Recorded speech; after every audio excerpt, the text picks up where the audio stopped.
apa bahas pada waduh Iya, direkod sama lupa. Mister. Oke, Lupa jadi tadi. ya ya intronya udah tidak tadi ya. Ya jadi intinya kita akan membahas ya guys keajaiban tentang itu. Tapi sebelum itu aku mau buka dulu sama ayat Al-Qur'an secara berkah Sister. Kita Wait. buka dulu dengan ya Al-Fatihah. Bismillahirrahmanirrahim. Amin amin ya rabbal alamin. Moga-moga ini bermanfaat buat kita semua ya. Karena kita adalah orang Amin. yang bergerak di bidang bahasa. Juga aku mau ingatkan lagi ya. Jadi aku mengingatkan lagi ada salah satu ada ayat yang Allah mention di dalam Al-Qur'an terkait dengan keajaiban bahasa Esther ya. Itu kan Allah bilang kan apa namanya apa yang di dalam Al-Qur'an itu apa waqtilaf alsinatikum gitu kan. Ada ayat kayak gitu. Kenapa Allah mentionnya waqtilaf alsinatikum wadal itu Allah bilang selanjutnya ya. Itu adalah bagian dari tanda-tanda kekuasaanku. Nah, ini kita sekarang akan bahas tentang bagaimana ajaibnya sebuah proses berbahasa gitu terutama dalam otak kita. Kepada Ani Sister, saya persilahkan. Oke. Thank you, Diana, sister yang sudah memberikan pembukaan yang sangat komprehensif. Wait. Hmm. Oke. Jadi kali ini kita bakal ngebahas tentang language in the mind atau bagaimana bahasa diproses di otak kita. Ini sebenarnya lebih ke agak mengarah ke introduction gitu ya, introduction ke psycholinguistics. Jadi nanti aku nggak akan ngebahas yang terlalu mendalam dulu, mungkin cuma bakal ngebahas beberapa teori dasar yang sering dibicarakan di dunia psycholinguistik, terutama yang kontroversial seperti tentang teori universal grammar yang diajukan oleh Noam Chomsky. Ada juga tentang Sapir-Whorf hypothesis. Nanti kita bakal mengeksplor bukan cuma dari segi bahasa Inggris aja, tapi juga dari bahasa-bahasa yang lainnya. Kenapa? Karena kita ada macam-macam bahasa di dunia. Dan bahasa itu, ntar nggak bisa diganti ya, bahasa itu merefleksikan pikiran kita. Language is the window into the mind. Jadi dengan bahasa kita bisa tahu perspektif orang itu kayak gimana. Kita bisa tahu seseorang itu cara berpikirnya seperti apa. Kemudian bahkan kalau dianalisis lebih dalam lagi, pertama kalau di studi linguistik ini ya, mungkin nanti nggak bakal cuma di bidang psycholinguistics aja, tapi juga di bidang-bidang lain kayak pragmatik dan lain sebagainya.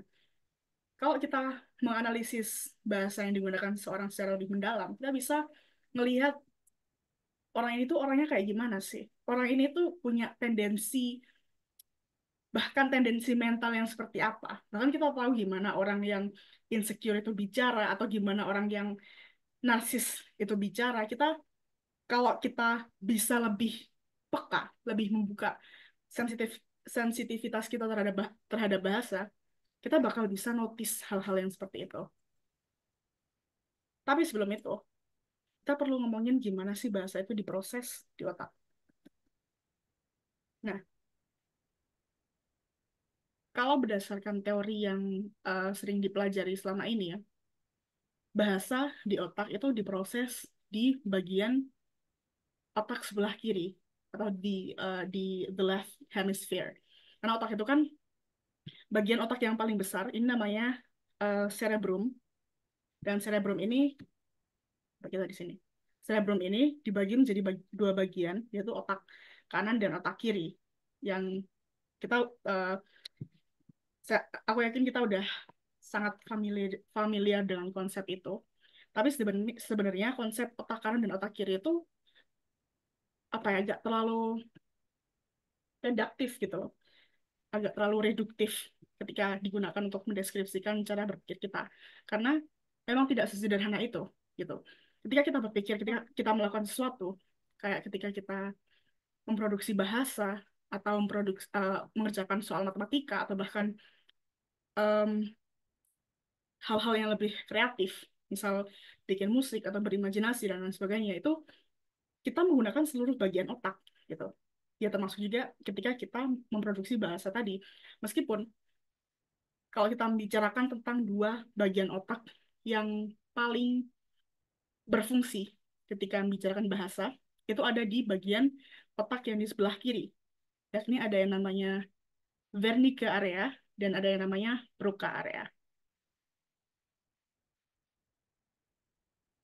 Wernicke area ini kalau kita ngomongin tentang sejarahnya nanti lebih panjang lagi sih, cuma sebenarnya nggak perlu ya. Ini Wernicke area dan Broca area ini dinamakan after orang-orang yang mengemukakan teori tentang pemrosesan bahasa di otak. Nah, apa sih Wernicke area dan Broca area itu? Yang pertama adalah Broca area. Ini lebih eksternal ya, orientasinya, karena Broca area itu nanti berkenaan dengan speech production atau produksi bahasa, produksi suara yang dikeluarkan gitu. Jadi mungkin nanti kaitannya lebih ke sensor, lebih ke apa, aspek motorik dan sensorik. Sedangkan Wernicke area ini lebih ke aspek prosesnya. Jadi memproses bahasa atau ya memproses bahasa dari input-input yang kita dapatkan dari proses-proses sensorik juga, dan juga dari proses-proses yang ada dalam otak kita sebelumnya kayak memori dan lain sebagainya. Nah, proses masuknya bahasa di otak itu pertama kali nanti diproses di visual cortex dan auditory cortex. Jadi dari sensor dulu kita mendapatkan stimulus dari luar yang membuat kita uh, membuat otak kita perlu mendeskripsikan stimulus tersebut.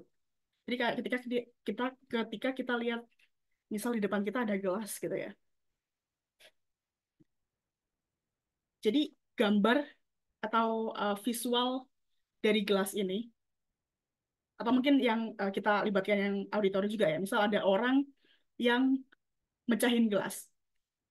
Nah, kalau gelas pecah itu kan nanti ada visualnya, ada juga auditorinya, ada juga suaranya gitu kan, kayak suara piar gitu.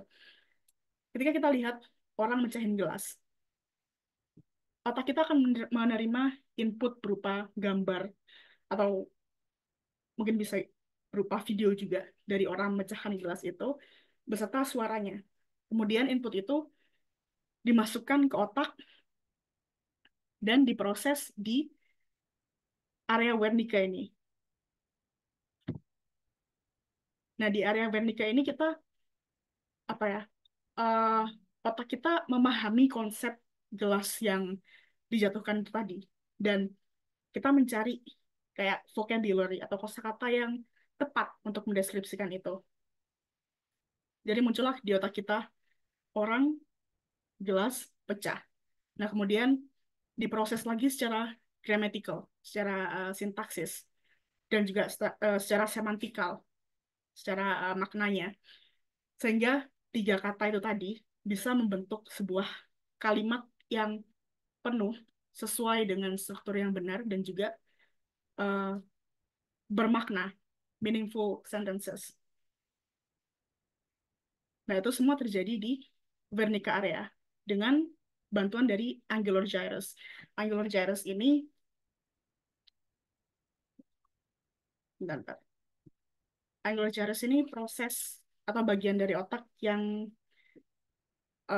mengatur tentang ya tadi pemahaman tentang makna kata, kemudian pemahaman tentang kalimat, terus pemahaman ketika kita membaca sesuatu dan lain sebagainya. Jadi lebih ke higher order thinking-nya di Angular gyrus ini. Jadi semua input tadi, semua stimulus-stimulus tadi diproses di Wernicke area yang kemudian disalurkan ke Broca area yang nanti akan bekerja sama dengan motor cortex ini. Si motor cortex ini tugasnya ya sesuai nama ya motor. Kayak kita tahu istilah motorik itu kan berhubungan dengan pergerakan gitu kan. Nah, nanti kaitannya dengan produksi speech atau produksi suara yang akan kita um, istilahnya keluarkan dalam bentuk bahasa tadi. Atau gampangnya omongannya lah. Kita ngomongnya nanti diatur sama Broca area ini yang kerjasama sama motor cortex. yang kemudian nanti akan dikeluarkan lewat organ mulut kita. Enggak, nanti tuh kalau masalah suara nanti lebih jelasnya dijelaskan di pembahasan tentang fonologi ya. Jadi nanti mungkin nggak langsung di mulut, nanti bakal lewat kayak paru-paru, terus kemudian lewat eh, tenggorokan atau kerongkongan, kerongkongan ya tentunya. Lewat trakea, terus kemudian dikeluarkan di apa melalui vocal tract kita, kemudian terbentuklah speech, terbentuklah omongan yang kita keluarkan, yang kita komunikasikan untuk mengomunikasikan ide dari stimulus yang kita terima tadi yang sudah dibentuk menjadi sebuah bahasa yang terstruktur, sebuah pola bahasa yang terstruktur. Nah, hebatnya, semua proses itu tadi terjadi hanya dalam milisecond. Jadi nggak sampai 1 detik malah. Ketika aku ngejelasin dari awal sampai akhir, sampai proses produksinya tadi, kayak ini udah habis berapa menit? Kurang lebih 5 menitan kali ya, atau mungkin lebih. Sedangkan di praktik aslinya semuanya itu nggak sampai 1 detik.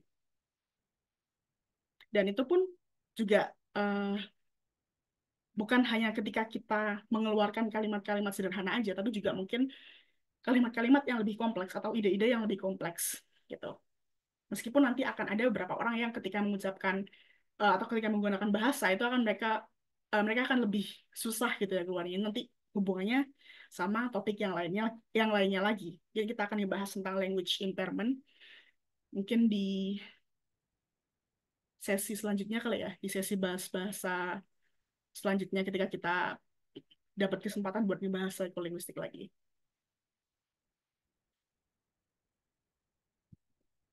Nah, setelah kita mempelajari em, tentang proses produksi bahasa itu tadi, ada lagi yang unik, yaitu tentang gimana kita bisa assigning something atau mengaitkan suatu persepsi dengan representasi tertentu dalam sebuah bahasa. Misal kayak ini udah pernah kita bahas di bagian itu sih, di bagian ketika kita ngebahas tentang ortografi dan sounds, tentang ada yang namanya sorry, ada yang namanya efek Bubakiki. Ntar, stop sharing dulu. Di review dikit aja nggak apa sih, Sir? Yang Ya, ya. kemarin. Ini aku coba lihat PPT-nya yang kemarin. Mm-mm. Teman-teman nanti kalau ada pertanyaan, pertanyaan aja ya. Atau nambahi juga silakan nanti ya. Mm-mm. Halan-halan. Justru kalau teman-teman pengen mendiskusikan sesuatu, tapi kita open banget, Mm-mm. bakal sangat Iya. membuka Yuk, perspektif-perspektif yang kita baru. terus belajar aja. Kita belajar bareng gitu loh, guys. Selain belajar di kuliahan, kita belajar di sini. Belajar bareng. Yang waktu itu sih, Sir. Nah, ini. Oke. Ini guys. Boba Gigi Effect. Aduh, udah spoiler lagi mana yang Buba, mana yang Kiki. Oh iya, iya. Emang udah ya Allah, kita seneng banget kok. Ajakin teman-temanmu yang lain lagi nggak apa-apa. Kita tuh belajar berdua, terus ngajak-ngajak yang lain, belajar-belajar aja udah. Kalau ada pertanyaan juga ya, chat aja. Ya, Kalau Mia kamu lagi di perjalanan, chat. Kalau Mia mau ngomong, ngomong aja. Nah, ini sister terbuka, dia nggak galak kok. Itu nah, sister. sekarang kita Tentang coba ini kita nggak pernah belajar nih. Ini bisa. Hmm. Coba pakai uh, sister. anggap aja anggap aja tadi belum lihat itunya tulisannya ya. Coba mungkin Mbak siapa tadi, Mbak Dila ya, sama Mbak Farihatul.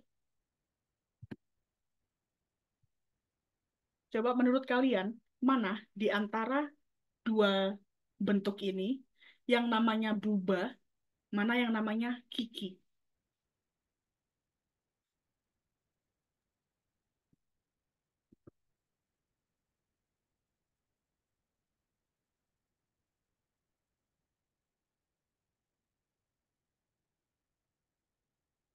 Buba yang awan. Oke, tadi yang satunya kiki ya. Kalau Mbak Dila Dila, Dila mungkin apa Dil? Gigi Iya, yang sama. tajam. Iya, betul. Setuju kan? Gigi Gimana, yang ini, sister? Jawabannya, sister? gimana sih? Ya ampun kok. Ayo. Nah, ternyata jawabannya Mbak Dila dan Mbak Farihatul tadi sesuai dengan yang aku pikirkan. Faktanya, 90% atau mungkin 95% orang di seluruh dunia, regardless of their language atau budayanya atau kebiasaan hidupnya, kecuali mungkin beberapa eh, penutur bahasa-bahasa yang punya kata buba dan kiki di bahasanya gitu ya, yang nanti mungkin maknanya mereka udah punya makna sendiri untuk dua kata ini, jadi mungkin nanti perspektifnya ter agak terpengaruh dengan makna yang ada di bahasanya. Tapi untuk 95% orang dari penutur bahasa-bahasa yang mungkin nggak punya kata buba atau kiki ini yang punya makna tertentu, mereka akan menjawab bahwa yang bentuk ini itu namanya buba, yang ini namanya kiki. Kita seringkali mengasosiasikan hal-hal yang tebal, yang eh, kayak bergelombang atau curvy gitu, dengan huruf-huruf yang kayak B, terus O, terus pokoknya yang terdengar tebal gitu lah. Sedangkan untuk yang bentuk seperti ini, yang tajam, kemudian tipis, itu kita seringkali mengasosiasikan dengan huruf-huruf yang seperti ke, huruf-huruf yang mungkin lebih voiceless, atau voiceless itu apa sih Star, kalau di bahasa Indonesia? Kalau di bahasa Inggris sih namanya voiceless ya, kayak kayak bah itu voiceless, sedangkan kalau be itu voiced. Jadi yang tipis, yang voiceless itu seringkali dikaitkan dengan bentuk-bentuk yang seperti ini, dan juga vokal-vokal yang penyebutannya kayak i gitu ya. Usulnya ini kayak kayak di sini ya, ubah. Jadi kalau misal kita nyebut kuku pun kita pasti akan mengaitkan dengan yang bentuk seperti ini gitu kan. Nah, yang bikin unik adalah 95% manusia tuh akan menjawab yang seperti itu juga gitu loh. Padahal seperti yang kita tahu, perspektif kita itu kadang dipengaruhi oleh budaya kita dan bahasa kita gitu kan. Ibaratnya eh, misal gini, ada orang yang namanya Bob, ada yang namanya Tom. Kita bakal cenderung mengasosiasikan orang yang namanya Bob itu dengan orang yang mungkin perawakannya agak gemuk atau eh, tembem gitulah. Sedangkan Tom itu orangnya yang tinggi, kurus gitu. Nah, ketika ngomongin yang kayak gini, kita mungkin bakal kepikiran kayak, oh itu mah karena kita udah pernah ketemu orang yang namanya Tom dan yang namanya Bob itu sebagai orang yang kurus dan orang yang gemuk. Padahal, nah kalau dinilai seperti itu, gimana bisa ketika kita ngomongin Buba dan Kiki ini, yang mana kayaknya kita less likely ya, kita nggak mungkin dalam kehidupan kita tiba-tiba kepikiran, wah bentuk yang awan itu namanya Buba. Kita kayak kemungkinannya sangat kecil untuk kepikiran kayak gitu kan. Dan kalaupun kita kepikiran kayak gitu, itu kayak bukan bagian dari budaya kita gitu, bukan bagian dari kebiasaan kita, tapi kok bisa 95 orang di dunia itu menjawab sama, setuju dengan jawaban ini, bahwa yang ini Buba, yang ini Kiki. Ini namanya Buba Kiki Effect, berhubungan dengan sound symbolism. Sound symbolism adalah perceptual similarity between speech, sounds, and concept meanings. Jadi kayak kemiripan persepsi antara suara dari dari sebuah kata dengan konsep maknanya. Jadi kayak yang tadi suara buba itu dipersepsikan sebagai hal-hal yang kayak bergelombang bulat gitu-gitu kan. Sedangkan Kiki dipersepsikan dengan hal-hal yang lebih tajam, kurus gitu kan. Sound symbolism ini juga sebenarnya mirip-mirip dengan konsepnya onomatopeia.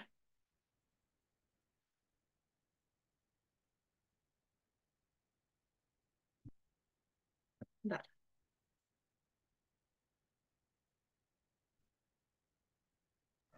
Oh, kamu buka yang slide yang onomatopoeia, sister. jadi mau balik ke slide yang tadi sih ya. Ah, onomatopoeia itu yang itu loh teman-teman, yang apa namanya? Bahasa berasal dari apa, sister? Suara. Ya, dari alam. Jadi Suara dari hal-hal yang kita lihat gitu. Misalnya kayak suara apa? Kalau dalam bahasa Arab tuh suara air, sor-soron gitu. Atau misalkan suara apa? Menggonggong atau Mhm. berkokok gitu. Nah, kokok-kokok. Nah, makanya kita akhirnya itu loh guys, yang teori asal-usul bahasa yang sama Safatin dulu ya kita ngambil ya, yang anak sastra Arab. Ya. Itu maksudnya. Nah, itulah hebatnya dari otak kita. Kayak kita ini kan setiap orang itu punya otak beda-beda kan, punya otak sendiri-sendiri. Tapi dalam hal sound symbolism itu tadi, kita bisa menyetujui representasi dari sesuatu itu kayak secara kolektif gitu. Jadi kayak kita setuju bahwa yang agak gemuk tadi namanya Buba, bahwa yang tajam-tajam tadi namanya Kiki. Itu kayak apa ya, kayak seolah-olah ada persetujuan telepatik antara kita dengan orang-orang yang lainnya gitu. Nah, ini namanya cross modal perception. Yang ini nanti diatur oleh angular and fusiform gyrus. Nah, sebenarnya yang kita bahas tadi sebelumnya, angular gyrus itu berhubungan dengan kayak pemahaman bahasa ya, kayak pemahaman bacaan, pemahaman kata dan lain sebagainya. Sedangkan untuk fusiform gyrus sendiri ini lebih ke berhubungan dengan persepsi sensorik. Jadi kayak bagaimana kita mempersepsikan sebuah warna, sebuah bentuk, dan lain sebagainya. Nah, dalam cross-modal perception ini, ada kayak semacam kolaborasi antara angular gyrus dan fusiform gyrus, di mana kita bisa kayak mengasosiasikan suatu hal dengan hal-hal yang apa ya, dengan bahasa, yang mana itu nggak selalu berhubungan gitu loh. Contoh contoh penerapan lain dari cross-modal perception ini adalah di fenomena sinestesia. Mungkin teman-teman ada yang udah pernah dengar tentang sinestesia. Itu adalah ketika orang mempersepsikan musik itu sebagai warna. Jadi ketika, atau bukan musik, suara sebagai warna gitu. Jadi ketika misal mereka dengerin musik tertentu, dengerin lagu tertentu, mereka nggak hanya mempersepsikan musik itu dari suaranya aja, dari gimana mereka mendengar musik itu, tapi mereka juga mempersepsikan musik itu sebagai warna gitu. Kayak misal musik yang kayak musik yang ballad gitu ya, yang slow-slow gitu. Mungkin mereka akan mempersepsikan suara itu dengan warna biru gitu.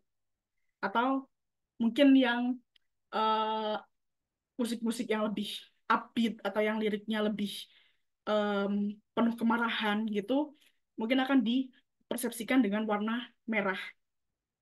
Jadi seolah-olah dua persepsi ini nggak berkaitan, tapi sebenarnya ada kaitannya gitu. Nah, ini sangat sering sekali kita temui di di bidang bahasa, terutama ketika kita ngomongin tentang metafora, tentang simbol-simbol dan lain sebagainya. Mungkin nanti bakal lebih eh, dominan ya. Cross modal perception ini bakal lebih dominan ketika kita mempersepsikan suatu hal secara semiotika, secara multimodal. Misal ketika kita ngelihat poster, kita bisa ngelihat kayak vibe-nya poster ini kayak gimana sih gitu kan. Atau jangankan poster deh, kalau mungkin di kehidupan sehari-hari ketika ketika ngelihat seseorang itu kayak mukanya asem banget gitu ya, kayak mukanya ekspresinya kayak kelihatan nggak mengenakan gitu, kita bisa mempersepsikan gitu kan, kalau oh orang ini tuh lagi merasa seperti ini, oh orang ini tuh lagi annoyed sama something. Nah, itu semua diproses di angular dan fusiform gyrus. Dan untuk orang-orang dengan kecenderungan tertentu, misal seperti autistik. Autistik itu kan, autisme itu kan lebih ke apa ya, kayak semacam gangguan neurodevelopmental yang berhubungan dengan kemampuan sosial. Nah, telah ditemukan bukti di berbagai penelitian bahwa orang-orang dengan kecenderungan autisme atau orang-orang dalam spektrum autisme itu memiliki angular gyrus yang tidak berfungsi seperti pada umumnya. Jadi mereka akan lebih susah mempersepsikan emosi orang lain, memaknai metafora-metafora sosial gitu-gitu.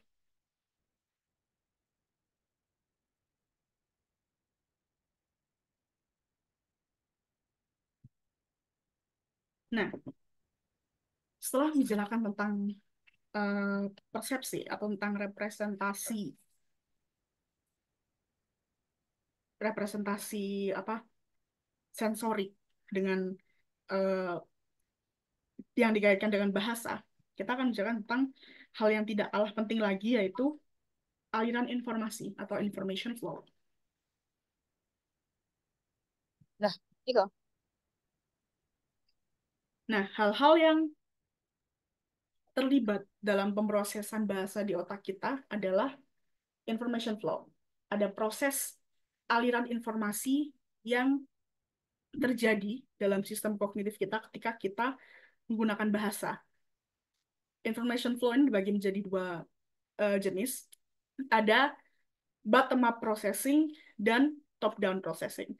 Ini setiap orang sebenarnya beda-beda sih. Ada orang yang cenderung lebih dominan di bottom up processing-nya, ada yang lebih dominan di top down processing. Apa sih bottom up sama top down tuh? Simpelnya, bottom up processing ini lebih ke apa ya, orientasi yang lebih memfokuskan ke detail sensorik.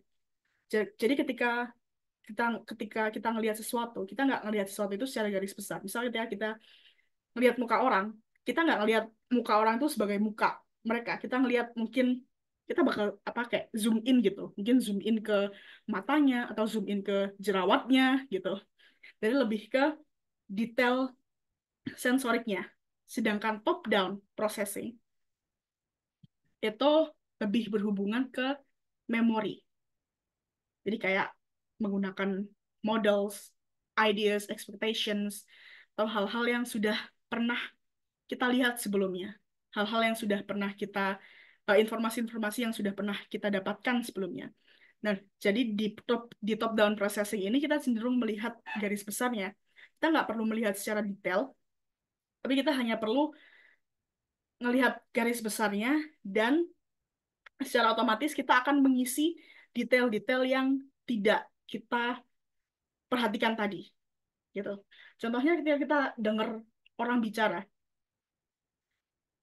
misal orangnya ngomongnya nggak terlalu jelas ya, kayak ada seringkali mereka dia tuh bicaranya kayak ada bagian-bagian yang kayak potong atau apa, atau mungkin karena kitanya aja yang agak agak apa agak dublek, jadi kita nggak bisa begitu mendengar secara jelas gitu, secara jelas dan secara penuh apa yang dikatakan sama orang tersebut.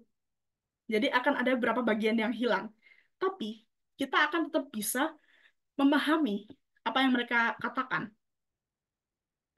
Nah, gimana kita memahami hal-hal tersebut? Itu karena otak kita secara otomatis memenuhi detail-detail yang kosong tersebut dengan informasi-informasi yang pernah kita punya sebelumnya.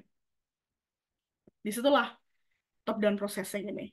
Dan dalam menggunakan bahasa, kita menggunakan keduanya. Jadi yang pertama dari bottom up processing, kita mendengar apa yang dikatakan orang lain atau melihat sesuatu. Kemudian muncullah top down processing.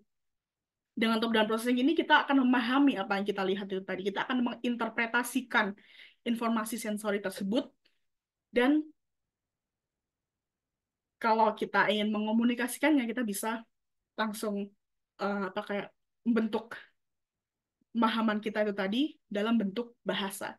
Kan diproses di Wernicke area dan Broca area tadi. Itu.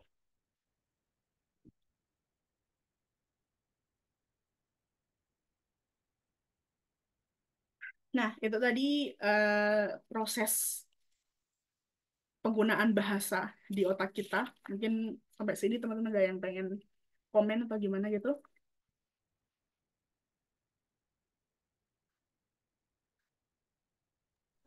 Ya, teman-teman yang mau bertanya atau yang mau nambahin juga boleh, Esther ya.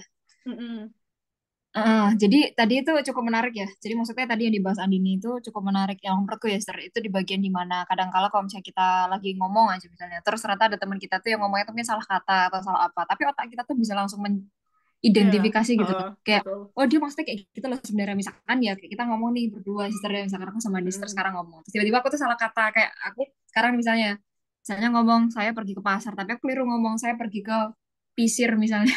Tapi kamu misalnya saya pergi ke pisir atau saya pergi ke pasir misalnya Atau itu dengan kalau itu tambahan kata kayaknya lebih ke lain. kayak ketika kita lagi chatan gitu, sister. Kayak biasanya kan ada Kalau ada typo. typo-typo, Nah, nah peristiwa typo itu kenapa peristiwa typo itu kita juga lebih mudah untuk menganalisis maksudnya oh maksudnya dia kayak gini loh. Nah kayak gitu loh itu tuh mm-mm. yang tadi barusan kamu jelasin kan saudara ini juga cukup maksudnya kalau kita bisa bilang masya Allah ya. Jadi otak Ya. kita tuh bisa kayak gitu. Juga sama Dan seperti yang kemarin mungkin ketika kita sempat aku belajar bilang. bahasa, ketika Mhm. kita belajar bahasa, kita sangat Mhm. rely so much on top-down process Mhm. juga sebenarnya. Mhm. Kayak ini yang juga kita sempat diskusiin kemarin, sister. Yang Mhm. Ya. kayak aku kan sekarang lagi kayak ada semacam program immersion belajar bahasa Arab sama Diana Sister. Nah, Heeh, bahasa ya ya ya. aku sebelumnya ya pernah sih ya gitu, apa belajar bahasa Arab di waktu intensif itu ya, tapi nggak paham sama sekali meskipun skor itunya bagus karena hafalan. Nah, tapi Iya. ketika Mhm. belajar sama Diana Sister, aku nggak begitu paham grammarnya, nggak begitu paham itunya, tapi kayak ketika melihat patternnya itu kayak bisa memahami gitu loh. Oh, ini tuh cara kerjanya kayak gini gitu.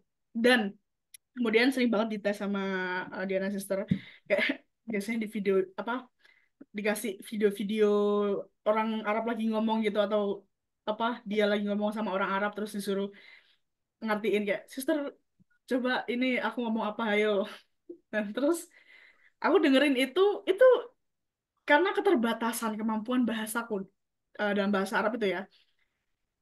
Itu kan aku nggak bisa mendengar 100% apa yang dibicarakan gitu kan.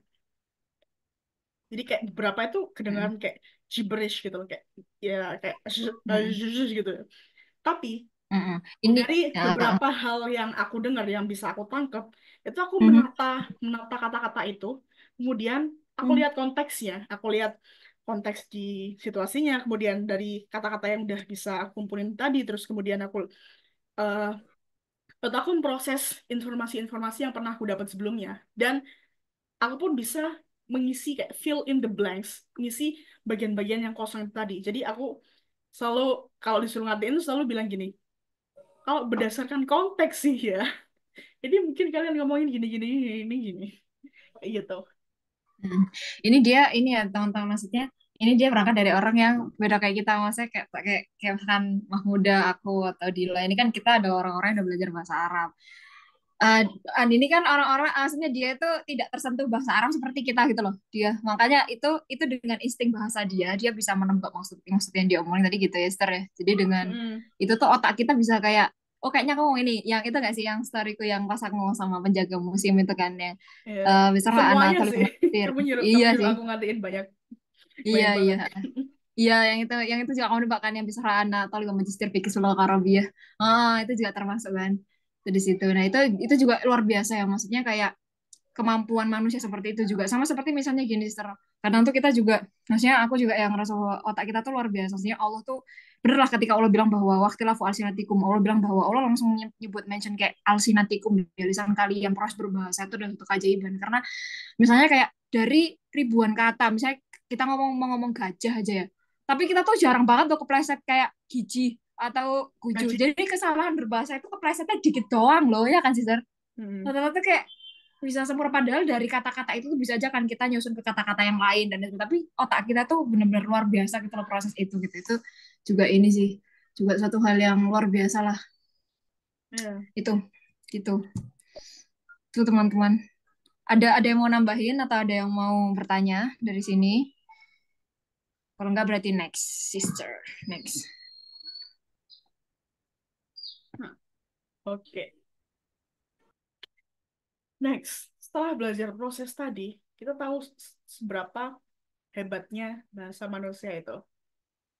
Tapi apakah sehebat itu? Apakah kita sehebat itu sih? Apa kita benar-benar makhluk yang superior di antara makhluk-makhluk lain yang ada di dunia ini?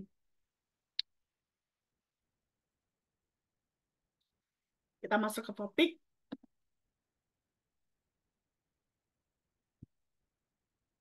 universal grammar. Mungkin teman-teman ada yang udah pernah tahu nggak sih apa universal grammar itu? Itu yang Noam Chomsky, guys. Ya, Kayaknya kalau kita sastra belum bahas banyak banget, sister. Iya nggak? ya. Ini. Nanti bisa komen ya Dila sama siapa Mahmuda. Tapi kayaknya kita nggak Hmm. terlalu banyak bahas ini, sister. Ini yang digagas sama Noam Chomsky. Noam Chomsky itu yang itu guys, yang punya teori LED. Itu kita belajar sama Ustadz Torik tuh yang tentang psikolinguistik. Language assessment. Nanti nanti Andin sister jelaskan. Ya. Hmm. Sebenarnya kita Tafadholi sister. sebenarnya di sini juga nggak bakal ngebahas yang sorry, nggak mau hilang ya. Di sini kita juga nggak akan ngebahas yang terlalu mendalam sih tentang universal universal grammar.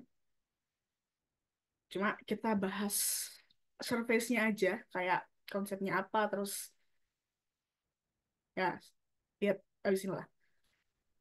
Jadi universal grammar secara sederhananya itu menjelaskan bahwa manusia itu dari ras manapun, dari suku manapun, dari penutur bahasa manapun, itu punya semacam apa ya, insting grammar yang udah bawaan lahir gitu. Jadi kita lahir itu dengan dikasih kemampuan apa ya, a set of abilities, sepaket kemampuan untuk menggunakan bahasa manusia itu. Dan karena itulah semua bahasa di dunia itu punya fitur-fitur grammar yang mirip-mirip. Contohnya,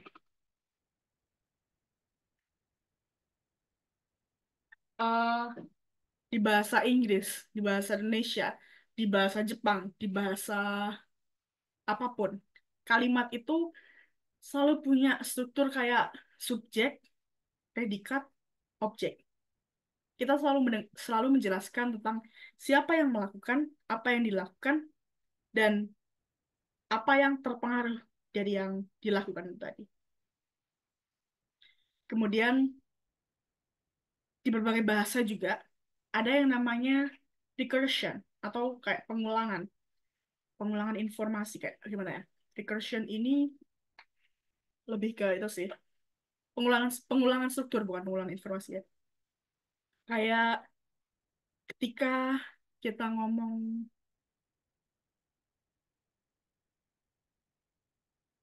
aku beli baju yang dibeliin sama temanku. Atau aku pakai baju yang temanku pernah kasih gitu. Nah, itu kan ada dua klausa gitu kan. Ada klausa yang aku beli baju, ada klausa yang membicarakan tentang temanku memberiku baju gitu kan. Tapi dua klausa itu, dua struktur lengkap itu, dua struktur yang mengandung subject verb agreement itu disatukan menjadi satu kalimat saja. Nah, itu namanya recursion. Dan dan berbagai fitur-fitur gramatikal lainnya. Dan ini pun juga yang menjelaskan kenapa ketika kita belajar bahasa itu melalui immersion aja atau melalui kayak kita nggak perlu ikut kursus atau apa, tapi cukup tinggal di antara para penutur asli dan menggunakan bahasa itu sehari-hari dan mendengarkan penggunaan bahasa itu sehari-hari, kita udah bakal slowly kita bakal memahami struktur dari bahasa tersebut tanpa ngambil kursus. Dan slowly kita juga akan acquire, kita akan mendapatkan skill untuk menggunakan bahasa tersebut. Gitu. Yang dijelasin di sini, yang pertama ini yang tadi ya. Humans are born with an abstract knowledge of language that constrains the shape of the grammar they learn. Jadi, manusia tuh udah terlahir dengan pengetahuan abstrak dari bahasa yang mengandung struktur-struktur grammar yang akan mereka mereka pelajari dalam bahasa tersebut. Nah, kemudian otak manusia, yang poin kedua nih ya. Otak manusia itu udah diatur untuk bisa mengembangkan sebuah bahasa yang gramatikal. Bahkan tanpa perlu diajari dulu sebelumnya. Kayak ketika kita masih bayi, itu kan kita nggak ikut les kan. Ketika kita masih bayi, kita mengembangkan kemampuan berbahasa kita itu secara natural. Gitu. Jadi kita nggak perlu diajarin dulu, nggak perlu gitu dulu. Kita cuma memasukkan input-input dari hal-hal yang kita dengarkan, hal-hal yang kita lihat, atau hal-hal yang dibicarakan oleh orang-orang. Dan kemudian ketika kita besar, kita pun memperoleh kemampuan bahasa itu. Gitu. Nah, yang poin yang ketiga, there are innate constraints on what the grammar of a possible language could be. Ada batasan-batasan dari jenis-jenis grammar yang bisa digunakan di bahasa manusia. Jadi, apa ya, grammar, jenis-jenis grammar di seluruh bahasa manusia itu sama gitu, kayak kurang lebih sama gitu. Struktur-strukturnya kurang lebih sama. Jadi nggak ada bahasa yang mungkin punya struktur yang jauh berbeda gitu. Kurang lebih intinya semuanya sama. Statement universal grammar ini cukup kontroversial di kalangan para linguis. Banyak banget yang nggak setuju karena dianggap apa ya, limiting gitu, dianggap sangat membatasi eksplorasi dari bahasa manusia. Yang pertama itu. Yang kedua, Chomsky muncul dengan konsep universal grammar ini tanpa metode penelitian yang sesuai. Jadi dia itu nggak apa ya, ini tuh cuma kayak semacam hipotesis gitu, kayak ketika kita duduk kemudian kepikiran, oh jangan-jangan kayak gini ya, kurang lebih kayak gitu. Disertai dengan pengamatan yang juga terbatas gitu. Kayak ketika kita melakukan penelitian, sebuah penelitian itu bisa valid ketika kita menggunakan sampel dari subjek-subjek yang jumlahnya apa ya, udah dianggap valid gitu kan. Kayak ketika kita menentukan sampel dari sebuah populasi, kita perlu kayak, oh kita perlu nyari berapa ratus orang gitu kan. Sehingga dari ratusan itu nanti kita akan analisis patternnya seperti apa, polanya seperti apa. Kita cari pola berulangnya gitu kan. Tapi di universal grammar ini, Chomsky nggak melakukan metode yang seperti itu. Dia cuma melihat dari kayak satu subjek aja, dari satu anak aja gitu. Jadi nggak menggunakan sampel yang bisa dibilang bisa diterima atau acceptable untuk dianggap valid gitu. Jadi kontroversinya seperti itu. Makanya banyak yang nggak setuju dengan universal grammar. Meskipun kalau dilihat dari garis besar, itu juga sebenarnya masuk akal juga gitu. Kemudian ada beberapa hal lain juga yang apa ya, kayak mengkontradiksi hipotesis dari universal grammar ini. Dan ini bukan cuma dari pendapat linguis aja, tapi literal fenomena. Yang pertama adalah dari bahasa Piraha. Bahasa Piraha itu adalah sebuah bahasa yang berkembang di sebuah komunitas pedalaman di daerah Amazon di Brasil. Nah, dalam bahasa Piraha itu mereka eh, nggak punya struktur recursion kayak yang aku jelasin tadi sebelumnya. Recursion itu kayak ini contohnya, ada sebuah struktur di mana ada lebih dari satu klausa dalam sebuah kalimat gitu, yang digabung-gabung gitu kan. Sedangkan bahasa Piraha itu nggak punya itu. Jadi ketika kita bilang I wore the shirt that my friend gave me dalam bahasa Inggris, dalam bahasa Piraha mereka akan jadi kayak gini. I wore shirt, my friend gave me shirt, the same shirt, gitu.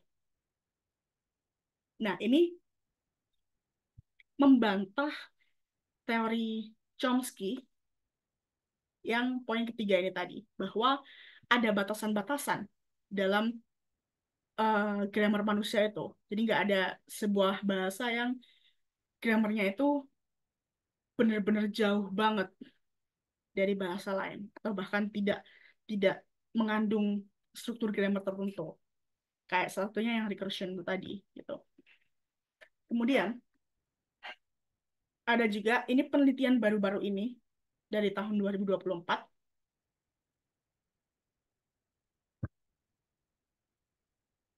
yang meneliti tentang akuisisi bahasa oleh anak bayi yang dipasangi semacam kamera gitu yang nanti akan terkoneksi ke AI.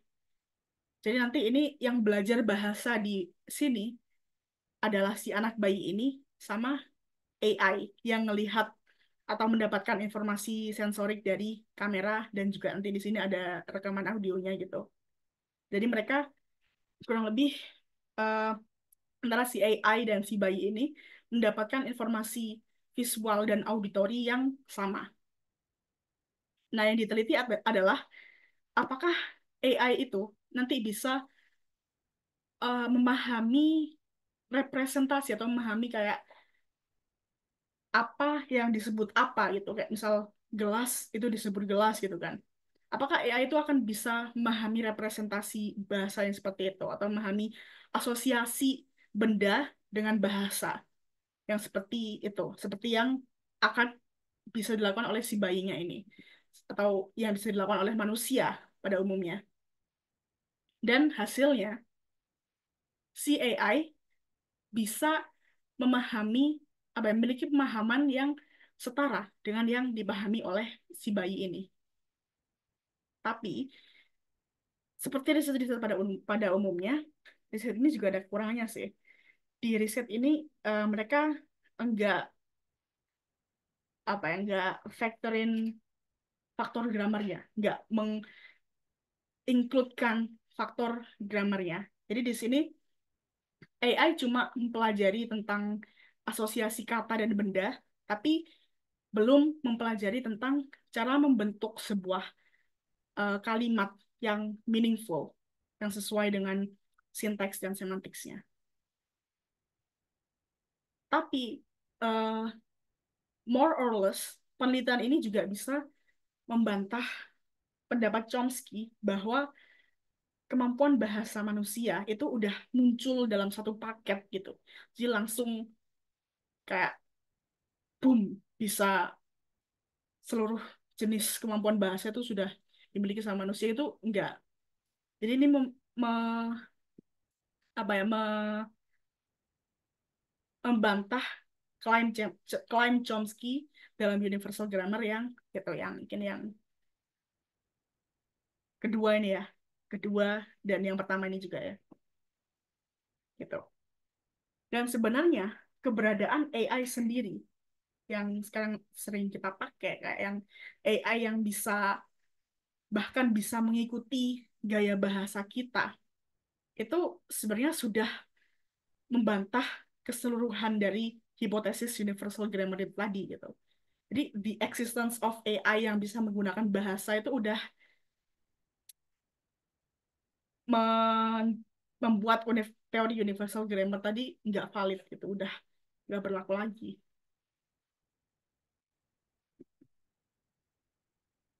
Nah, kemudian dari teori universal grammar tadi, bentar aku sambil minum dulu.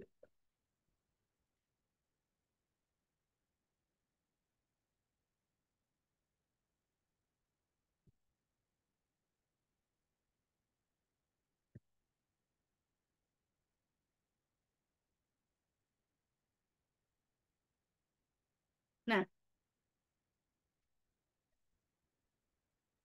dalam teori universal grammar tadi, itu Chomsky mengimplikasikan bahwa kemampuan bahasa itu, terutama kemampuan grammar ya, kemampuan membuat struktur gramatikal, struktur bahasa yang gramatikal, itu hanya terdapat pada manusia. Ini juga yang udah sering diajarkan ke kita, bahwa manusia itu superior daripada binatang karena manusia bisa berbahasa, gitu kan.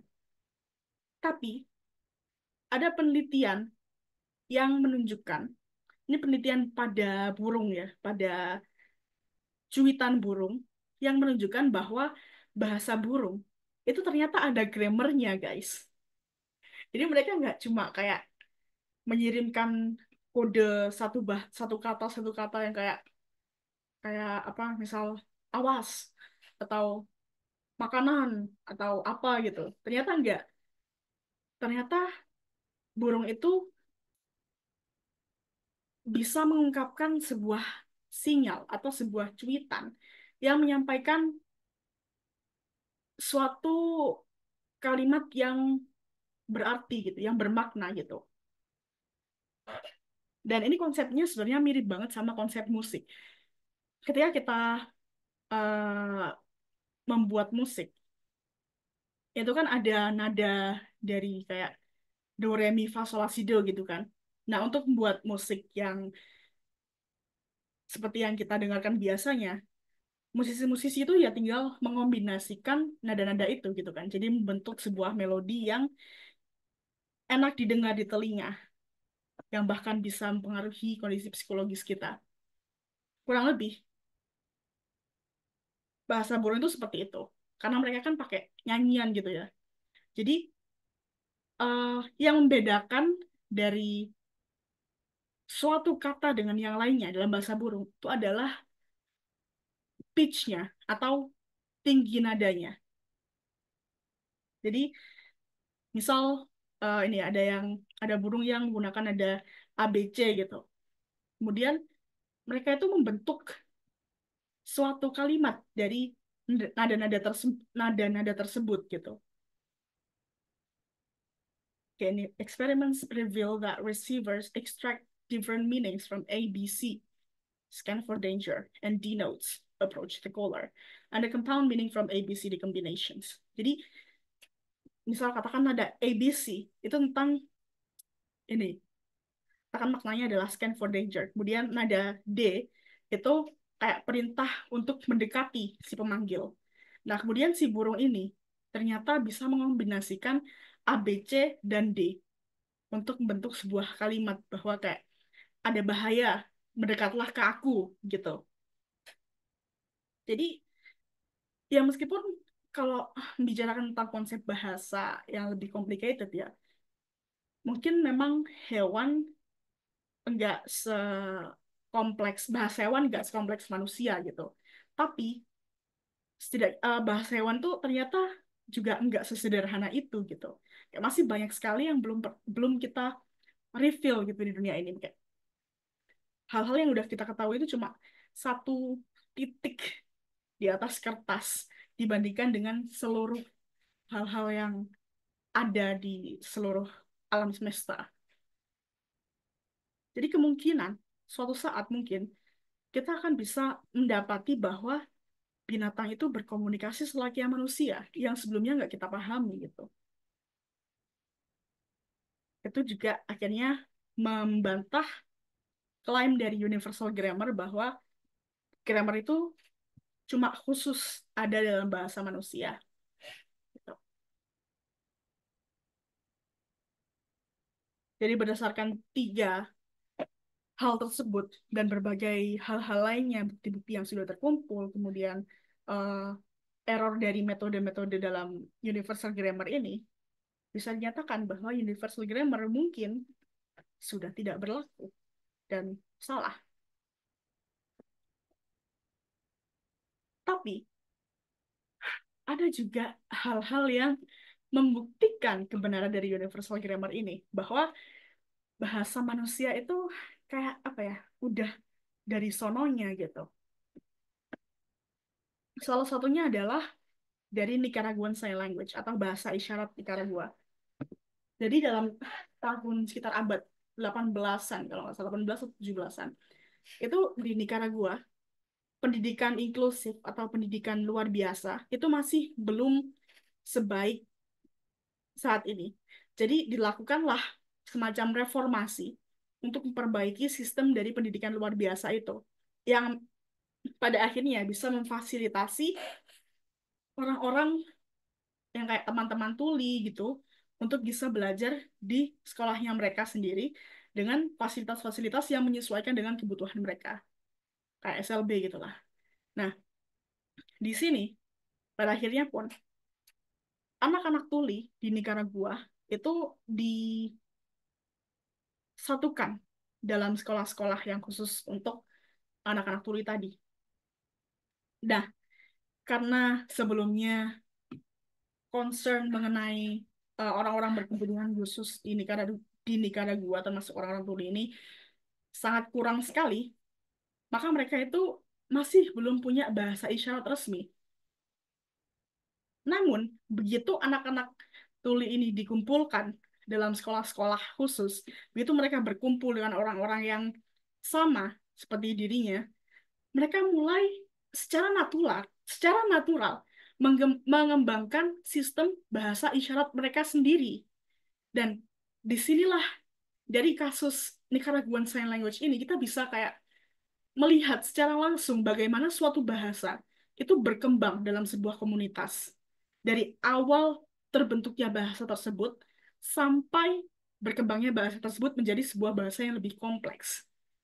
Jadi ajaibnya di sini kayak berarti itu kan kayak memberikan kita insight gitu kan kayak apakah kita itu jangan-jangan benar-benar lahir dengan kemampuan bahasa itu gitu. Tapi bagaimana dengan eh, penelitian-penelitian atau fakta-fakta yang membantah tentang teori universal grammar tadi? Nah, akhirnya itu that brings us to the next question. Apa sih sebenarnya yang mempengaruhi kemampuan berbahasa kita itu? Kayak kalau universal grammar itu teorinya nggak valid, maka apa? Kok bisa ada case-case seperti case-nya yang di bahasa isyarat Nicaragua ini, kok bisa yang seperti itu terjadi gitu? Gimana kita bisa, gimana kita manusia itu bisa mengembangkan bahasa kita? Kuncinya adalah pattern recognition. Pattern recognition ini kayak semacam superhero kalau menurutku, superhero untuk seorang manusia gitu. Dia yang mengatur hampir seluruh aspek di kehidupan kita. Manusia itu salah satu spesies yang paling advance dalam hal rekognisi pola atau pattern recognition itu. Nah, pattern recognition ini memudahkan kita atau memfasilitasi kita untuk bisa membaca kata-kata, memahami bahasa, memahami kayak atau mengenali teman-teman kita dan bahkan mengapresiasi musik dan seni. Pattern recognition ini nanti hubungannya sama memori dan nanti ada hubungannya dengan information flow yang tadi udah kita bahas yang tentang top down dan bottom up processing tadi. Capek banget ngomong sumpah.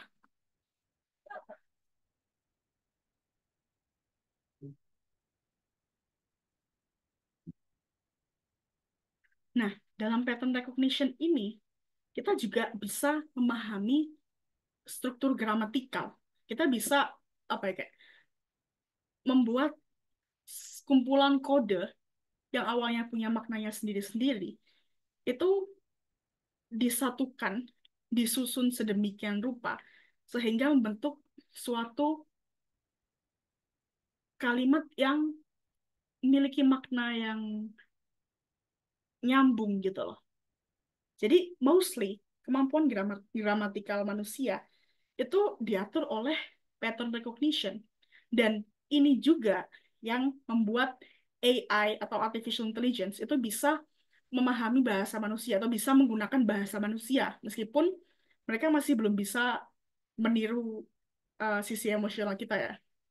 Tapi istilahnya kalau AI itu kan disusun dengan kayak coding gitu kan ya, kayak semacam komputasi-komputasi tertentu gitu. Sebenarnya otak kita juga seperti itu. Otak kita disusun berdasarkan berbagai hal, berdasarkan informasi-informasi yang masuk ke otak kita, kemudian disusun dengan pattern-pattern tertentu yang kemudian nanti akan bentuk sebuah a piece of information atau a piece of thought yang kita pahami, yang kemudian mungkin nanti diasosiasikan dengan bahasa, dengan kata-kata, dan kemudian kita komunikasikan melalui organ-organ dalam vocal tract kita atau dalam organ-organ vokal kita gitu. Pattern recognition ini juga ada hubungannya dengan statistical mind. Jadi kemarin aku sempat itu ya ngelihat reelsnya dari Profesor Stella Christie itu yang mana ngebahas tentang statistical mind, di mana otak kita itu mempraktikkan atau menggunakan semacam program statistik yang guide us atau uh, menuntun kita dalam kehidupan sehari-hari kita gitu. Jadi di otak kita itu kita punya berbagai macam informasi, berbagai macam klasifikasi yang kemudian nanti kita susun sedemikian rupa dan dari situ nanti kita scan semua data-data itu dan kita temukan pola-pola yang berulang. Dari pola yang berulang dari pola yang berulang itu kita bisa bentuk sebuah kesimpulan. Kita bisa membuat sebuah keputusan. Kita bisa memahami suatu informasi, kita bisa memahami suatu struktur bahasa. Itulah salah satu hal yang ajaib dari otak manusia. Kayak otak itu sebesar apa sih, kayak cuma segitu ya, cuma apa ya, kayak seukuran kepalan tangan mungkin. Tapi fungsinya itu kayak seolah-olah otak itu punya a whole universe in itself. Ada semestanya sendiri di dalam otak itu. Dan bahkan kalau dari sudut pandang psikologi ya, Carl Jung, seorang psikologis mantan muridnya Sigmund Freud, itu dia membuat teori yang namanya map of the soul, yakni peta dari jiwa. Kayak dia literally memetakan struktur-struktur kognitif, struktur-struktur mental yang ada di otak kita, seperti dia memetakan kayak struktur-struktur geografis yang ada di luar gitu. Jadi apa yang ada di dalam diri kita itu sebenarnya mungkin seluas alam semesta ini sendiri gitu.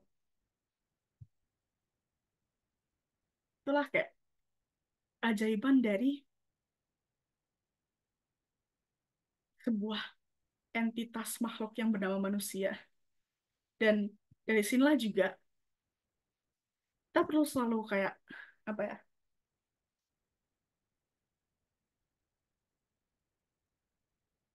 Jangan menyia-nyiakan potensi sehebat ini yang udah diberikan ke kita gitu. Kayak ini bukan masalah pintar atau bodoh, tapi kita semua punya struktur yang sekompleks dan sehebat ini.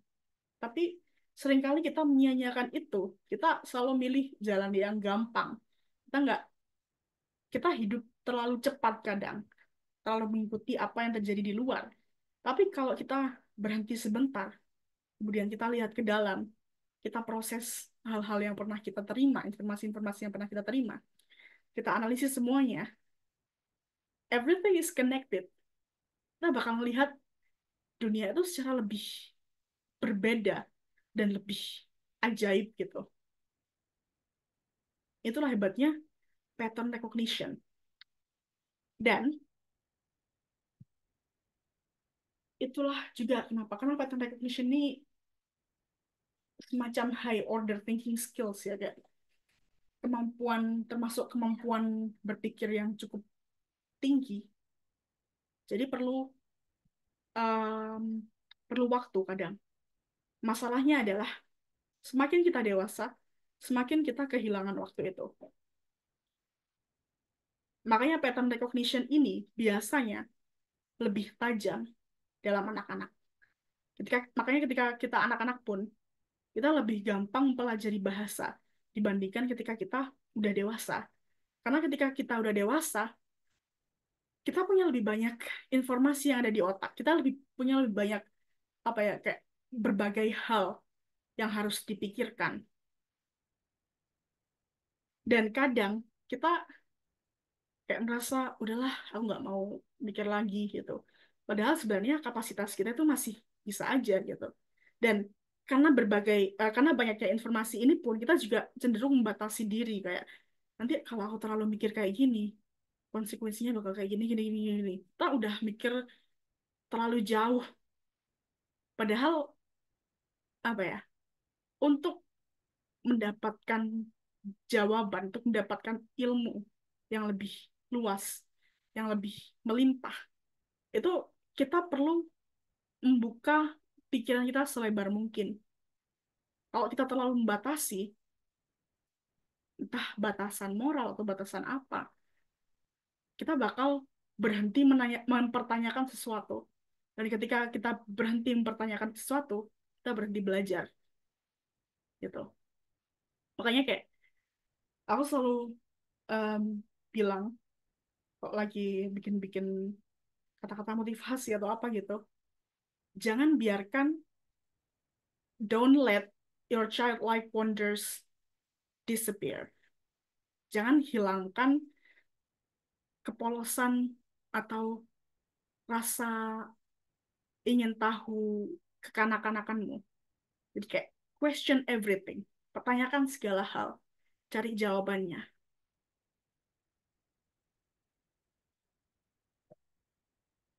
That's all. Tentang pattern recognition. Sebenarnya materi kita masih banyak sekali, ya ampun. Nah, berbicara masalah pemikiran, berbicara masalah belajar. Pernah nggak sih bertanya-tanya, which one comes first? Language or thought? Mana yang muncul duluan? Bahasa atau pemikiran? Apakah kita mengetahui sesuatu karena kita pernah atau bisa memahami deskripsi dari sesuatu itu? Atau apakah kita bisa mendeskripsikan sesuatu karena kita mengetahui sesuatu itu?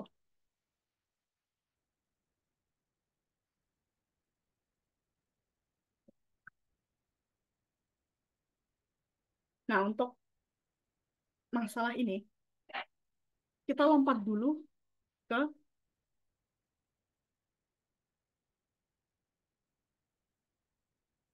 Sapir-Whorf Hypothesis. Ini ngomongin tentang bahasa dan persepsi. Hipotesis Sapir-Whorf ini mengatakan bahwa bahasa yang digunakan oleh seseorang itu mempengaruhi proses pemikiran mereka dan sudut pandang mereka terhadap dunia.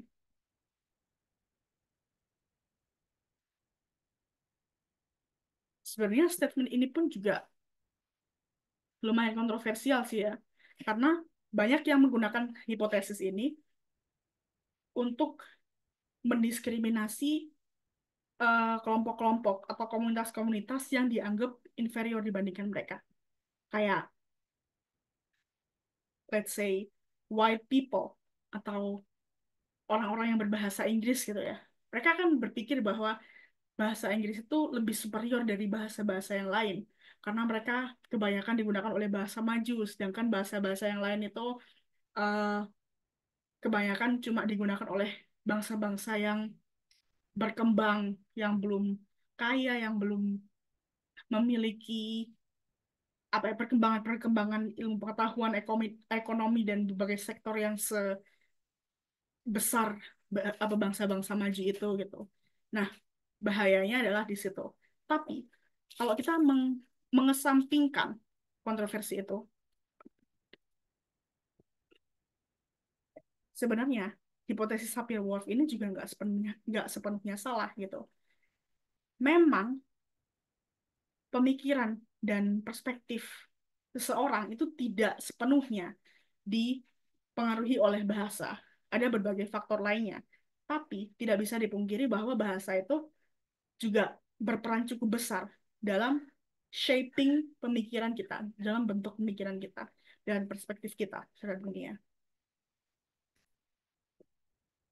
Dibuktikan oleh salah satunya adalah bahasa Mi'kmaq. Bahasa Mi'kmaq ini bahasa yang digunakan oleh suku Mi'kmaq atau suku Indian yang eh, menduduki daerah Kanada. Jadi ada Indian American, ada Indian Kanada. Nah, the Mi'kmaq language is not a simple language. It's descriptive and verb-oriented, and to have a complete understanding, you need to adapt a worldview that aligns with the flow of language.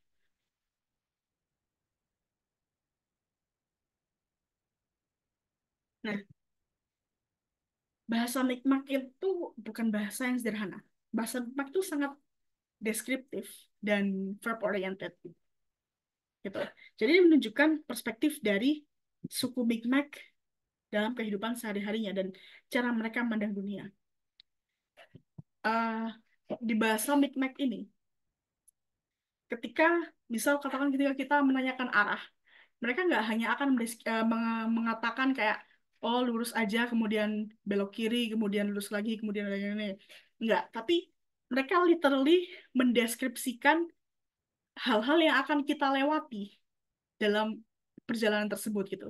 Jadi misal gimana caranya untuk sampai di rumah kalian gitu ya, mereka bakal menjawab oh nanti kamu harus jalan mengikuti arus sungai yang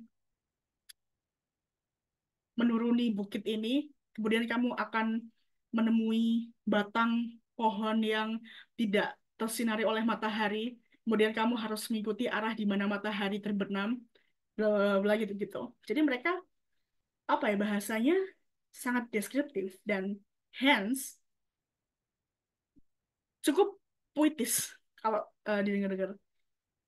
Jadi kayak ketika kita menulis cerita atau menulis puisi itu kan ada yang namanya teknik show don't tell. Jadi tunjukkan, jangan kasih tahu gitu. Maksudnya show don't tell adalah untuk lebih deskriptif dalam uh, menggambarkan sebuah kejadian dalam cerita gitu kan. Nah, Mi'kmaq, bahasa Mi'kmaq ini menerapkan prinsip tersebut. Jadi ketika mereka berbicara, mereka sangat deskriptif. Mereka benar-benar kayak mendeskripsikan hal-hal di sekitar mereka, yang mana ini sangat cocok dengan gaya hidup mereka yang dekat dengan alam, gitu.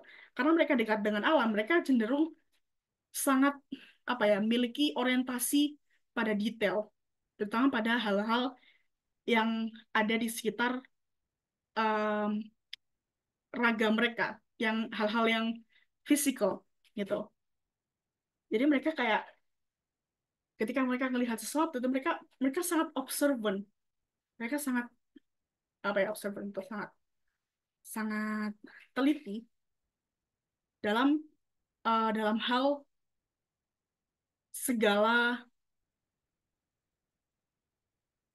segala macam hal yang ada di sekitar mereka gitu. Terutama eh, hal-hal alam kayak pohon-pohon, kemudian eh, tanahnya, kemudian mungkin binatang-binatangnya gitu. Nah, ini kan menunjukkan bagaimana bahasa dan perspektif oleh penutur bahasa tersebut itu memiliki suatu keterkaitan. Dan bukan cuma itu aja. Ada juga kita ngomongin bahasa Piraha lagi. Kasus di bahasa Piraha ini adalah mereka nggak punya kata-kata yang spesifik untuk angka atau kuantitas.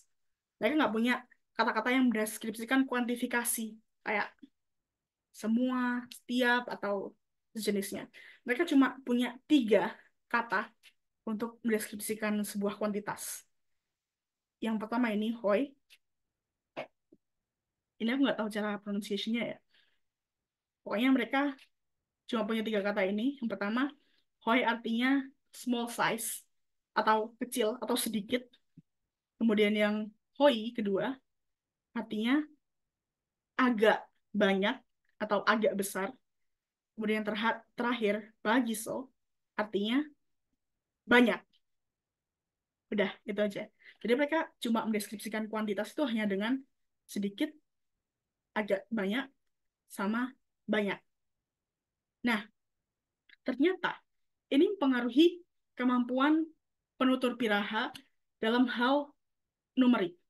Ada penelitian yang em, kayak semacam ngetes penutur bahasa piraha ini untuk menghitung. Jadi mereka kayak dikasih semacam kertas gitu. Yang pertama di kertasnya itu ada gambar kayak katakan gambar kayu gitu ya, atau gambar stick lah, gambar garis gitu. Ada 1, 2, 3, 4. Ketika mereka disuruh di bawah gambar itu ada kayak semacam bagian kosong gitu. Dan mereka disuruh menggambar ulang gambar yang ada di atasnya tadi. Ketika eh, mereka menggambar ulang itu dengan melihat contoh gambarnya, mereka bisa dengan sempurna kayak menirukan gambar di atasnya gitu. Jadi misal ada 4 garis gitu ya, mereka benar-benar bisa eh, gambar 4 garis. Tapi ketika mereka disajikan suatu gambar yang konsepnya sama kayak tadi ya, kemudian gambar itu diambil, habis itu mereka disuruh menggambarkan ulang gambar yang mereka lihat sebelumnya tanpa dikasih contohnya. Jadi langsung kayak secara abstrak gitu. Cuma berdasarkan memori aja gitu ya. Ternyata mereka banyak banget yang salah. Jadi kayak yang awalnya ada 4 garis gitu, mereka ngegambarnya ada yang cuma 3 atau yang 1 atau gimana gitu. Nah, ini menunjukkan bahwa mereka itu kemampuan menghitungnya itu kurang sekali. Dan itu karena mereka nggak, dalam budaya mereka, mereka nggak memerlukan angka gitu. Mereka jarang sekali berkutat dengan angka. On one hand, ini seolah-olah kayak kalau orang-orang kayak kita ya, kita pasti mikirnya kayak ketidakmampuan penutur bahasa Piraha ini mungkin agak memprihatinkan gitu ya. Tapi on the other hand, ketika kita melihat dari perspektif yang lain, ketidakpedulian penutur Piraha mengenai angka itu kayak menunjukkan bahwa apa ya, mereka nggak terobsesi dengan hal-hal yang sangat duniawi kayak kapitalisme, kemudian kekayaan, harga, nilai dan sebagainya. Mereka cukup, yang penting apa yang mereka miliki itu cukup untuk menghidupi kebutuhan mereka sehari-hari. Udah, mereka they don't need anything else gitu. Makanya mereka nggak perlu menghitung, nggak perlu itu, karena mereka menganggap kuantitas atau angka itu nggak penting. Yang penting adalah apa yang mereka butuhkan dan apa yang mereka rasakan gitu. Once again, ini membuktikan kebenaran dari hipotesis Sapir-Whorf tadi. Nah, yang lainnya kita lihat dari bahasa yang lebih familiar ya. Dalam bahasa Jerman dan bahasa Inggris, ketika mendeskripsikan suatu action, orang-orang dalam bahasa Jerman itu mereka cenderung menjelaskan goals-nya juga, menjelaskan tujuannya juga. Jadi contohnya, kalau di bahasa Inggris, orang-orang penutur bahasa Inggris itu cuma ngomong a man walks. Tapi dalam bahasa Jerman, mereka cenderung ngomongnya penuh kayak eine Mann geht auf das Auto zu. A man walks towards the car. Jadi goals-nya itu lebih jelas gitu loh. Dan ini mungkin menunjukkan bahwa orang Jerman itu lebih precise, lebih eh, mungkin detail oriented dan lebih goal oriented jika dibandingkan oleh penutur bahasa Inggris yang mana mungkin lebih apa ya, lebih free spirited, lebih eh, mungkin juga menunjukkan kayak kalau mereka itu nggak begitu peduli gitu ya, kayak yang jelas mereka ngelihatnya a man walks, mereka nggak peduli mau walksnya itu mau ngapain mau apa gitu, mungkin menunjukkan gimana orang-orang penutur bahasa Inggris itu cenderung tidak apa ya, nggak ngurusi kehidupan orang lain gitu. Tapi mungkin eh, apa, kalau dalam konteks ini mungkin lebih tepatnya lebih ke itunya sih, goal orientednya. Kalau orang penutur bahasa Inggris mungkin lebih santuy gitu ya, mungkin lebih kayak berorientasi pada proses. Ya kan, yang dideskripsikan kan cuma verbnya aja, cuma actionnya aja, prosesnya aja. Sedangkan dalam bahasa Jerman, mereka sampai mendeskripsikan tujuan-tujuannya juga. A man walks, proses towards the car, tujuan gitu.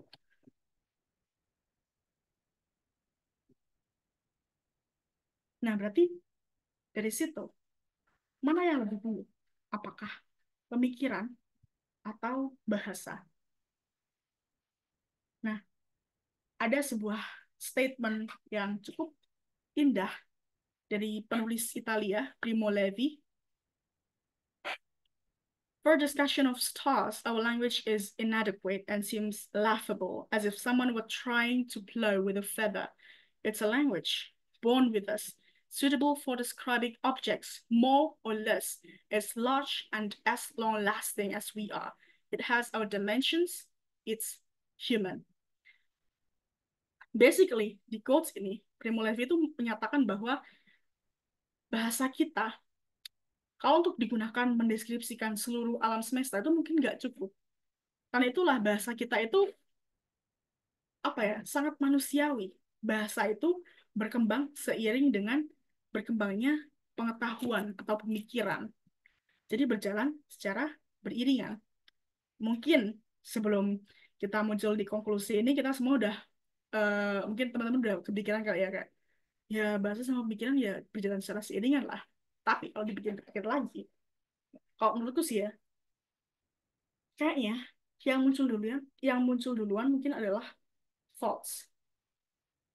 Karena ketika kita membicarakan tentang bahasa ya, kita ngomongin tentang kata-kata, ngomongin tentang hal yang verbal. Tapi pada kenyataannya,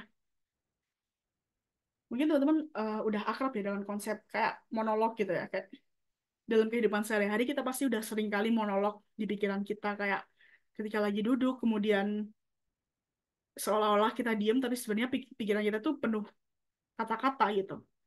Tapi ada juga beberapa orang itu yang tidak seperti itu. Mereka jarang memiliki monolog dalam otaknya. Hence, orang-orang ini biasanya lebih action oriented. Dan ada juga orang-orang itu yang cenderung berpikir dengan gambar. Mungkin ya mereka kalau ngomongin tentang monolog, mungkin mereka masih punya inner monolog gitu ya. Tapi ketika mereka berpikir tentang suatu konsep, itu mereka lebih kayak mengimajinasikan penampilan visual dari konsep tersebut.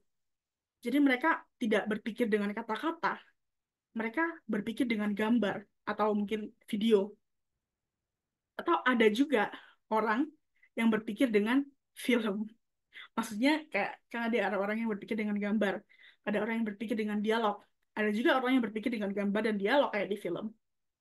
Nah, dengan fakta yang seperti itu, berarti kita bisa menyimpulkan bahwa pemikiran itu sebenarnya datang duluan gitu.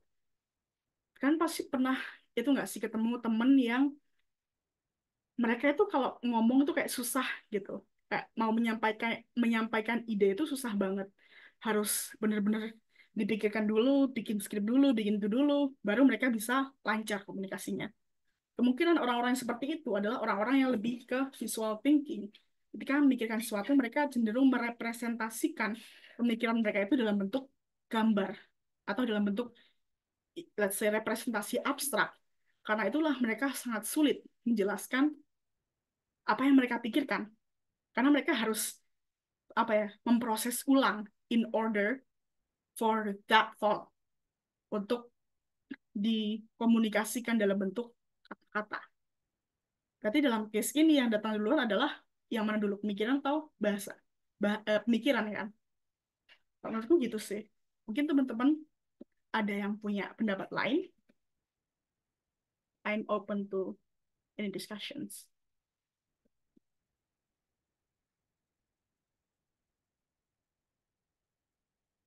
And that concludes sesi hari ini.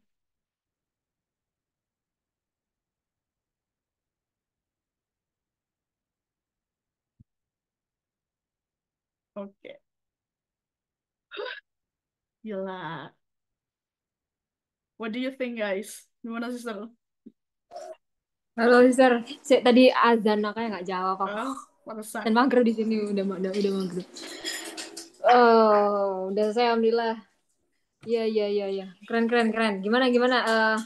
Dila, ini kan kita kemarin sempat bahas sister ya tentang apa duluan mana antara pikiran dan apa namanya. Tadi yang terakhir pikiran sama apa? Bahasa. Iya. Ini tuh hal baru buat kita ya, sister. Buat aku sama Dila mungkin. Ya kan, Dila ini hal baru buat kita. Karena emang kita itu yang kayak aku bilang itu, kan aku psikolinguistik kayak nggak belajar gitu loh, sister. Jadi ketika dapet ini, alhamdulillah. Ya, sebenarnya ini juga baru buat aku juga kok kebanyakan. Kalau di itu juga kita nggak diajarkan sedetail itu gitu, dan nggak diajarkan seluas itu gitu. Karena kan ya aku yang bilang kamu itu kayak aku mikir psikolinguistik mah kayak bahasa pandai. Ternyata maksudnya aku bilang keren, ternyata yang kayak kamu tertarik di psikolinguistik kan, sister. Nah, setelah aku akhirnya ngerti. Pembahasan itu akhirnya aku ngerti, paham gitu. Oh, ternyata emang yang kamu bilang ke aku kan kayak lo menarik padahal kan kamu gitu ya. Nah, ini aku tadi baru dengar kamu akhirnya. Oh iya juga ya, menarik ya ternyata ya gitu. Ya benar-benar. Karena di kita tuh kayak kita nggak bahas sedetail itu. Apa nggak mesti nggak kebayang inilah itu. Itu kamu searchnya Iya, di mana karena Kenapa Dil? Lanjutin Dil. enggak, tapi emang bener. Maksudnya kalau dulu itu emang lebih ke teori kan. Teorinya tuh full teori yang nggak membahas secara mendalam sampai spesifik kayak tadi gitu. Bagaimana pengaruh psikolinguistik itu terhadap berbahasa orang, sampai itu juga ternyata mempengaruhi karakter seseorang atau bagaimana perspektif seseorang memandang sesuatu gitu kan. Kan kalau kita belajar pas itu kan lebih banyak ke teori, istilah-istilah. Ya gitu lah. Makanya kan terkesan seperti jauh. Makanya sebenarnya tujuan kita ada temanku kayak seorang Thailand. Jadi apa namanya? Ini ada temanku orang Thailand deh. Dia makanya penasaran. Dikira aku dengerin podcast tadi. Sister, ini loh orang Thailand loh. Dikira tadi aku dengerin podcast. Gimana? Ini Zoom cah. Aku lagi gitu. Dia bisa bahasa itu, tapi dia bisa bahasa. Kamu sekarang bisa bahasa Indonesia kan? Gara-gara aku. Iya. Siapa ini teman-teman gue bahasa Thailand loh dia. Halo, Siapa teman-teman? Sawadika. Sawadika. Bener nggak? Ya. Ya, apa dia? Apa kabar? Sampai di Mai.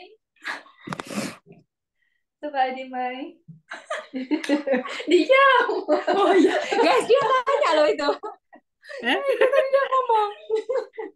Nggak tahu. Artinya apa kabar? Oh, apa kabar? Artinya apa kabar?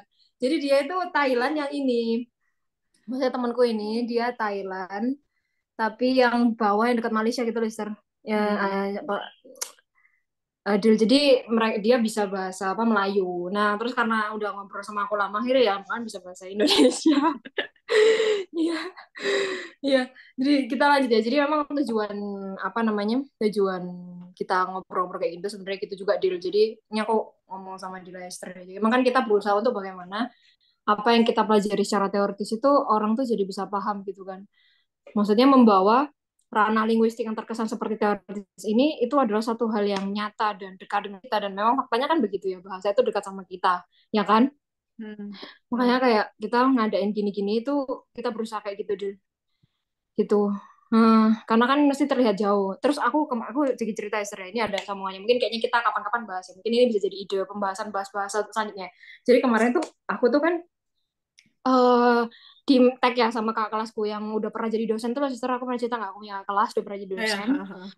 Iya guys, gitu guys. Terus sekarang kamu tuh dia berakhir jadi apa dia? Yang dia bilang yang dia udah lelah dengan hidup tuh. Sekarang dia tuh berakhir dengan penjaga kafe gitu. Dia sekarang jadi jaga kafe akhirnya. Sampai dia bilang gini, ya Allah dia, ya apa ya dia kayak apa jenenge ini? Ini udah di record.